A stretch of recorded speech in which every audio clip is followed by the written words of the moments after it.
Senhores telespectadores, estou-lhes a falar aqui na igreja do Mosteiro de Alcobaça.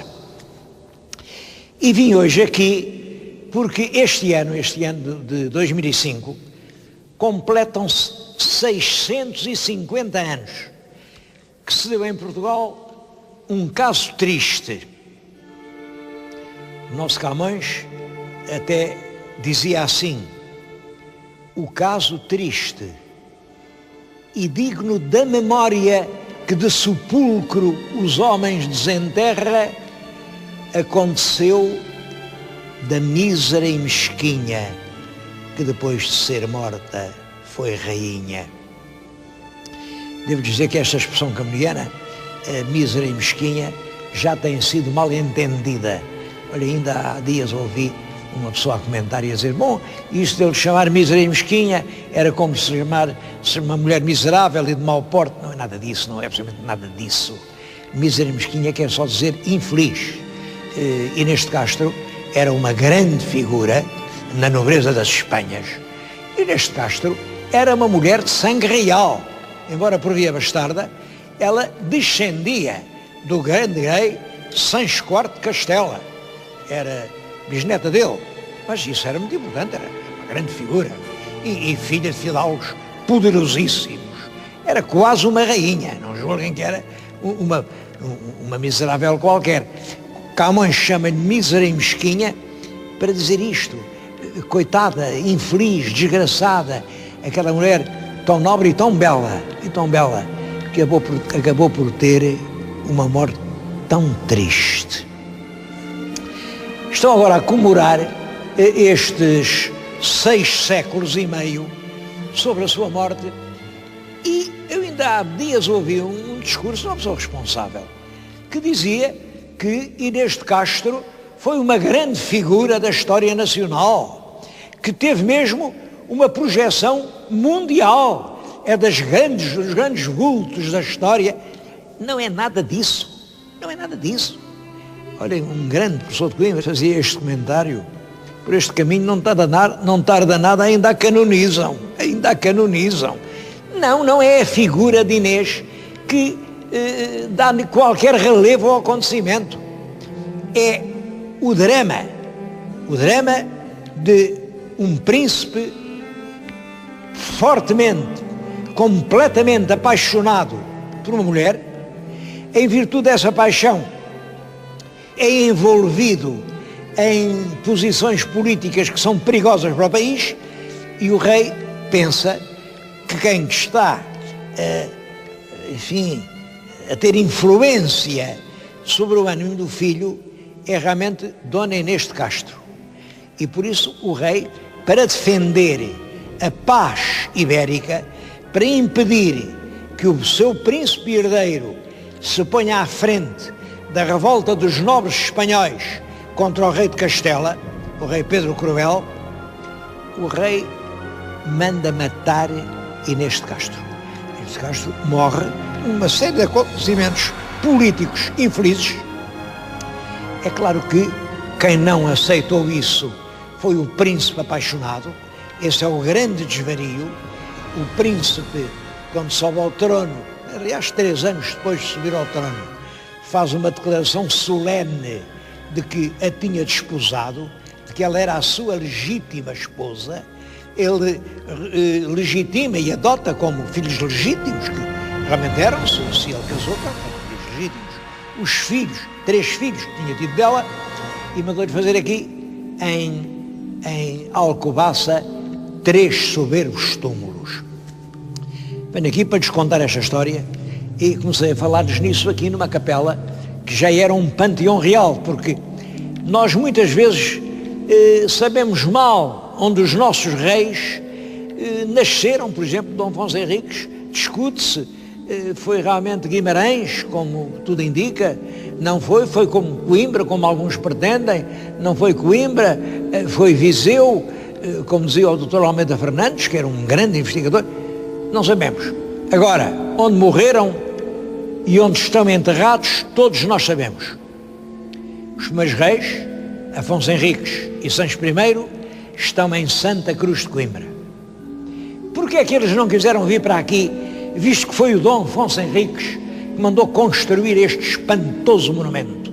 É o maior monumento religioso que há em Portugal. É porque isto ainda estava em obras. A igreja ainda não chegava até lá abaixo. Eles ainda não podiam dizer onde queriam ficar sepultados. Preferiram, portanto, Santa Cruz de Coimbra, que já estava completa. Bom, mas os reis seguintes, ao Sancho I Sexo, Dom Afonso II, já está lá enterrado. Enterrado não tem assim propriamente um túmulo, está metido na parede. Depois o sucessor, o Sancho II, não pode estar lá, porque esse morreu no exílio, morreu em Toledo, e enterraram na Catedral de Toledo.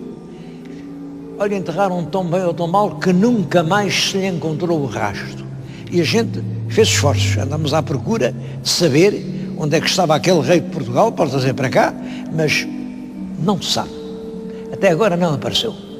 Bom, mas depois o outro, o Cristo sucede, Dom Afonso III, também está além, também metido num buraco da parede.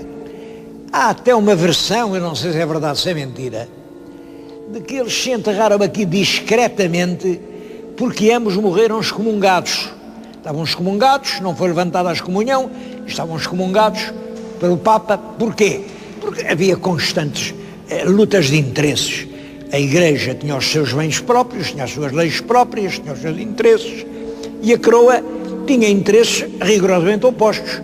A coroa pretendia cobrar tributos, pretendia a igualdade de direitos, e isso originava choques constantes entre o rei e o clero. Por isso, aqueles dois reis que estão ali quase escondidos na parede, morreram excomungados. Mas aqui esta capela, por exemplo, já tem túmulos. Olhem, este lindíssimo túmulo que estão a ver atrás de mim, é o da mulher do Dom Afonso III, o da rainha Dona Beatriz. Foi uma grande rainha, uma rainha a quem Portugal deve grandes serviços. Mas não é para falar dela, é para falar de Inês de Castro, que hoje vim até Alcobaça.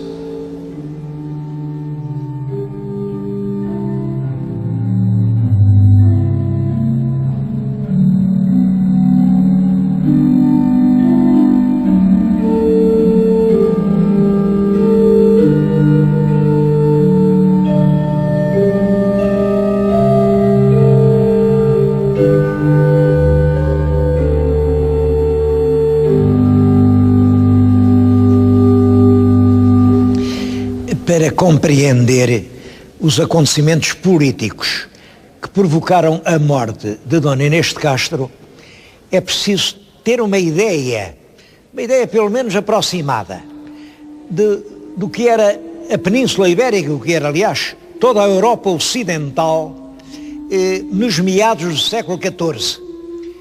O século XIV é um século mau para a Europa Ocidental. Basta que lhes diga que é o ano da peste negra.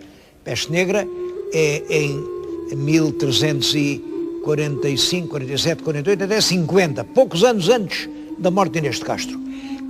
As terras ficam ermas, trabalhadores, mas as cidades estão a crescer, ninguém quer trabalhar nos campos, os campos estão a ficar ermos, toda a gente vai para as cidades, a nobreza pretende obrigar os trabalhadores a trabalhar para ela, os trabalhadores revoltam-se, há revoltas camponesas e agrárias por toda a parte. Em Castela, concretamente, há uma grande tensão entre o poder das cidades, o poder popular, e o poder dos nobres, dos grandes nobres. E agora é preciso perceber isto. Os grandes nobres tentam destruir o rei Pedro Cruel, porque o rei está apoiado no poder das cidades. O Pedro Cruel, apesar do nome que puseram, é um rei que apoia o poder da maioria, o poder económico das cidades, e com uma ferocidade brutal tenta destruir a alta nobreza do seu país. É claro que isso provoca uma revolta dos nobres. Os nobres querem acabar com aquele rei e pôr lá o outro. Mas quem é que há de substituir o rei Pedro Cruel? O rei não tem filhos. Se tivesse filhos estava tudo resolvido, mas não tem. Só tem filhas. Mas tem um primo. Pedro Cruel é bisneto do grande rei Sancho IV. Ora, Pedro de Portugal era neto do rei Sancho IV. Portanto, os dois eram primos em segundo grau. O grande Sancho IV tinha tido uma filha, a Dona Beatriz, casou com o rei de Portugal e, portanto, dessa filha nasceu o nosso Dom Pedro. E os nobres espanhóis pensam, cá temos nós o rei que precisamos, e mandam pedir ao nosso Dom Pedro que se ponha à frente da revolta espanhola para ser ele proclamado rei de Castela. Nessa altura, já o nosso Dom Pedro está casado, eu julgo que sim, eu julgo que casou, não acredito que seja uma fantasia. Eu julgo que ele casou, embora, enfim, sem o rei saber, mas casou com Inês de Castro. Inês de Castro era uma mulher lindíssima, chamavam-lhe Colo de Garça, devia ser uma mulher de uma elegância extraordinária. Toda a gente faz alusões à beleza extraordinária dessa mulher. Era uma grande fidalga e, portanto, o príncipe apaixonou-se por ela, depois de enviuvar casou com ela, mas tudo isso é natural. Teve 3 filhos dela, só que ela era das grandes famílias que estavam metidas na revolta contra o rei de Castela. O chefe da revolta era, de certo modo, o irmão dela, não era bem o irmão de sangue, mas ela tinha sido criada no Castelo de Albuquerque e o chefe da revolta era João Afonso de Albuquerque, o senhor de Albuquerque, que a considerava, portanto, uma espécie de irmã adotiva. Ela estava metida profundamente no meio da revolta. E é um irmão dela, um irmão de Inês de Castro, o Dom Álvaro, que vem pedir ao cunhado ao Dom Pedro, ponha-se à frente da revolta, porque amanhã a revolta vai triunfar e amanhã o senhor é que é o rei de Castela. E, portanto, a sua mulher, minha irmã, será ser rainha de Castela. Compreende-se perfeitamente que Inês de Castro tenha feito a maior pressão sobre o seu marido ou o seu amante, isso agora aí não interessa, para que ele aceite esse convite, se ponha à frente da revolta dos nobres espanhóis. Revolta que, digo-lhes, acabou por triunfar. Os nobres não conseguiram que o nosso Dom Pedro aceitasse, porque o rei Afonso IV proibiu terminantemente. Afonso IV viu com clareza, era uma aventura, a gente ia se meter numa guerra em que podíamos perder tudo. O que é que a gente ganhava em que o nosso rei fosse rei de Espanha? Não, Afonso IV diz, tu não te podes meter nisso, não autorizou. Mas havia aquela grande fidalga a dizer, mete-te nisso, eu quero ser rainha de Castela. É isso que leva Afonso IV com os seus ministros a dizer, esta mulher está a pôr em perigo a paz ibérica. E então vem a Coimbra, onde ela estava, e mandou-a degolar. Naturalmente que quem não pôde concordar com isso de maneira nenhuma foi Dom Pedro, que mataram a mulher que ele amava acima de tudo, ele tinha por ela uma paixão quase doentia, e revolta-se, e à frente de tropas dele, à frente de muitas tropas de nobres castelhanos, de nobres galegos, põe o país a ferro e fogo, chega a pôr cerco ao Porto, até que lá se conseguiram fazer as pazes. Ele sobe ao trono pouco depois e depois veio a ele quem solenemente, depois preparou os túmulos e solenemente disse, eu casei com essa mulher.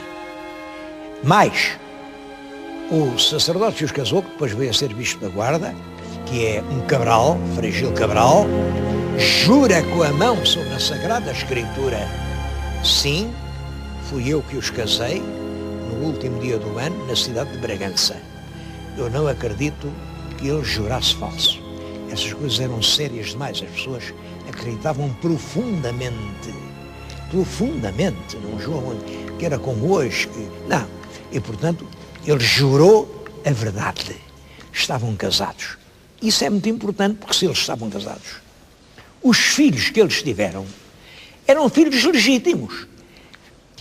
E também nunca ninguém disse que eles não tivessem casados. Isso é uma ideia que agora disparatada, que era agora. Não, o João das Regras não disse que eles não casassem. O que o João das Regras disse, e é verdade, é que eles eram primos. E como eram primos, o casamento entre parentes obrigava a uma dispensa dada pelo Papa. Ora, não se provou que existisse essa dispensa. Portanto, dizia o João das Regras, mesmo que casassem, era um casamento entre parentes sem a dispensa papal. Portanto, era um casamento irregular. Este é o argumento do advogado português que quer abrir caminho para o trono ao mestre Davis. Mas devo-lhes dizer que casamento regular ou irregular, ele tinha existido. Os filhos tinham sido reconhecidos inteiramente como legítimos, como príncipes de sangue pelo pai, e, portanto, eram eles que, na ordem da sucessão, deviam suceder ao rei Dom Fernando, no caso de se entender que a filha, a rainha Dona Beatriz, não podia reinar, porque realmente a rainha Dona Beatriz estava casada com o rei de Castela, e, portanto, casar a rainha de Portugal com o rei de Castela era pôr em perigo a independência da coroa portuguesa, claro que era. Mas havia os outros filhos da Inês de Castro, o Dom João e o Dom Dinis. Bom, e foi para evitar que esses príncipes sucedessem no trono que o João das Regras faz esses discursos de Coimbra, declararam trono vago, e se o trono estava vago, quem é que pode escolher um rei? É o povo. E o povo escolheu o mestre Davis, que veio a ser Dom João I, rei de boa memória. É isso que provoca a morte de Inês. Como vê, ela não tem nenhum papel positivo na história de Portugal. Nenhum. É uma mulher que foi morta realmente por uma intriga política que o destino tece. Vim falar de Inês de Castro e agora vou junto ao túmulo dela recordar uma história muito mal conhecida e que também valia a pena ser lembrada. E talvez desse um filme ainda mais bonito que o de Inês de Castro. É uma sobrinha que ela teve, Beatriz de Castro. Beatriz de Castro. Era filha do tal irmão Álvaro, conde de Arraiolos.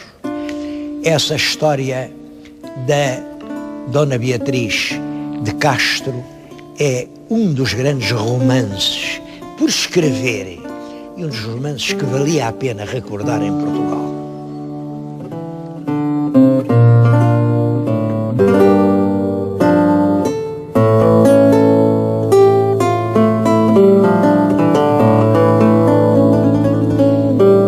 Beatriz de Castro era uma moça de grande beleza. Dizia-se que era o retrato da tia. Bom, estava na força da vida, não sei, tinha 17, 18 anos, quando há a crise portuguesa de 83 e 85, o rei de Castela entra em Portugal para tomar conta de Portugal, dirige-se a Santarém, onde está a rainha Leonor Teles. E uma das moças, das donzelas ao serviço da rainha, é a nossa Beatriz de Castro. Com o rei de Castela vêm os grandes príncipes de Espanha, os grandes fidalgos, entre eles um jovem que é Afonso Henriques de Trastâmara. Afonso Henriques de Trastâmara é primo do próprio rei. O rei é um Trastâmara. O rei Dom João I de Castela é Trastâmara. É filho do Henrique II, Henrique de Trastâmara, o que matou o Pedro Cruel, e portanto é um Trastâmara. Vem ali o Afonso Henriques, é portanto quase um príncipe. Mas olha para aquela moça e fica enfeitiçado. Ele não tinha senão olhos para aquela rapariga. E Beatriz de Castro aqui revela uma capacidade de manejo político realmente tenebroso. Imaginem o que ela pensa. O rei de Castela logo chega a Santarém, prende a Leonor Teles. Tem ele presa à vista. E ela percebe que o tal Afonso Henriques de Trastâmara está apaixonado por ela e diz-lhe: Afonso Henriques, há uma boa maneira de libertar a rainha. Como sabeis, a cidade de Coimbra está em poder do Conde Dom Gonçalo. O Conde Dom Gonçalo é irmão da rainha e não entrega Coimbra nem ao rei de Castela, nem ao mestre Avis, nem a ninguém. Só a entrega à irmã. Mas entrega à irmã se ela lá for. Portanto, convence ao rei de Castela, seu primo, vai até lá com o exército, leva a rainha diz ao mano, ao Gonçalo, entrega lá a cidade ao rei, e o Conde Dom Gonçalo entrega, e pronto, fica tudo em paz. Vamos fazer isso. Em troca, se conseguires. É claro, há uma coisa, é que realmente o Conde Dom Gonçalo não entrega a cidade, pelo contrário. Sai da cidade à frente dos seus homens, cai sobre o acampamento do rei de Castela, aquilo há uma grande confusão, e no meio da confusão, tu que és primo do rei, e portanto estás na tenda com ele, pegas num punhal e cravas no coração. E acabou o rei, Já não há rei de Castela, tu, Afonso Henriques de Trastâmara, casas com a nossa rainha Leonor Teles, vocês ficam a governar Portugal. Afonso Henriques, se tu fizeres isto, eu depois concedo-te de boa mente tudo quanto já percebi que tu querias que eu te fizesse. Imaginem um rapaz na força da vida apaixonado por uma mulher lindíssima que lhe diz: faço tudo o que me pedis, faço de boa mente, se tu fizeres isto. O Afonso Henriques põe o plano em marcha, convence o rei dá ordem ao exército, vai tudo para Coimbra, cercam Coimbra, a rainha está tudo marcado para o dia seguinte, só que aí há um frade que está dentro da conjura e que dá com a língua nos dentes, previne umas pessoas, as coisas são descobertas, o rei manda matar as pessoas que são metidas nisso e Beatriz de Castro e o Henrique de Trastâmara fogem para Lisboa, ficam em Lisboa para evitar a serem mortos, claro, queriam matar o rei de Castela, mas Lisboa pouco depois é cercada pelo exército do rei de Castela. O rei cerca Lisboa, a Beatriz é tão esperta, que mesmo cercada, consegue estabelecer relações com o exército inimigo e combina-se que ela vai casar com um dos capitães mais importantes do exército espanhol, sitiador, com o senhor de Lara, conde de Maiorgas. Combina-se o casamento, o conde entra em Lisboa com todo o seu séquito de fidalgos castelhanos. Quem leva a Beatriz numa mula branca pela rédea é o próprio mestre Davis. Vejam a importância que esta rapariga tem. Vão fazer o casamento, só que já andava a peste, uma peste mortal, a devastar os soldados castelhanos. E o conde de Maiorgas, sem saber, quando veio ao casamento, já vinha contaminado da peste e morreu na altura do casamento. Eu não sei se foi no dia anterior, se foi no dia seguinte, eu não sei se a Beatriz ficou viúva, se ficou noiva, sei que ficou sem marido. Bom, continua a servir na corte, o rei tem ali aquela moça lindíssima, e as moças que estão ao serviço da corte recebem todas 150 libras por mês. Aquela tinha 1000 libras, 1000. Porquê tanto? Perguntavam, mas porquê 1000 a esta, 150 às outras? E o rei dizia, é que esta é mais filha de algo que ninguém. Eu acho que o rei estava era apaixonado por ela. Mas ela sozinha, o tempo passado, olha, havia lá um rapaz muito bonito, um rapaz chamado Fernando Afonso, ilustre, ele não era fidalgo, mas era um belo rapaz, e aconteceu o que tinha que acontecer. Mas o rei descobriu, mandou prender o fidalgo e mandou-o queimar vivo numa grande fogueira que acendeu no centro do Rocio. e obrigou a Beatriz do alto do castelo a assistir à fogueira que lhe queimou o amante. Ela viu e perguntou ao rei: e eu? Também tenho de ser queimada? O rei disse-lhe: não. Para vingança minha, basta-me saber que foste abarragando um plebeu. Não percebo que vingança era essa, de que aquele rei de Portugal tinha que se vingar. O senhor telespectador pense e procure por si a resposta.